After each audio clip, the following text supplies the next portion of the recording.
आदिवासींची पुरातन संस्कृती आणि परंपरा तसंच लोकवाद्यांच्या स्वरांची अनुभूती करवीरच्या रसिकांना मिळाली। शासनाच्या सांस्कृतिक कार्य संचालनालयाच्या वतीने आयोजित विधी नाट्य महोत्सवाला दुसऱ्या दिवशीही करवीरच्या रसिकांचा मोठा प्रतिसाद लाभला। महाराष्ट्र राज्यातील विविध लोककला, लोकवाद्य आणि कलाकारांना मंच मिळवून देण्यासाठी महाराष्ट्र राज्य सांस्कृतिक कार्य संचालनालयाच्या वतीने कोल्हापुरात महोत्सव सुरू आहे। 24 ते 26 मार्च दरम्यान देवल क्लबमध्ये सुरू असलेल्या या महोत्सवात मंगळवारी सायंकाळी आदिवासींच्या पुरातन परंपरेत वाजवल्या जाणाऱ्या वाद्यांचं सादरीकरण झालं। घंगाळ या तंतुवाद्याचा भास्कर मसे या कलावंतांना सादरीकरण केलं। या वाद्यासोबतच पारंपरिक आदिवासी गीतांचं देखील सादरीकरण झालं।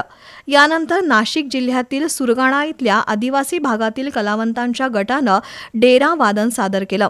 हे चर्मवाद्य रसिकांच्या पसंतीला उतरलं। तर राधानगरीतील कलाकारांनी कडक लक्ष्मी हे पोतराजाचं विधी नाट्य सादर केलं। राज्यातील विविध आदिवासी पाड्यात डोंगर दऱ्यात राहणाऱ्या या लोकसमुदायानं त्यांच्या जीवनशैलीला अनुकूल अशी लोककला आणि लोकवाद्यांचं सादरीकरण केलं। लोककला अभ्यासक संदीप पाटील यांनी या परंपरेबाबत केलेल्या संशोधनावर आधारित विविध कलांचं सादरीकरण झालं। या महोत्सवाला कोल्हापूरच्या रसिकांचा उत्तम प्रतिसाद मिळतोय।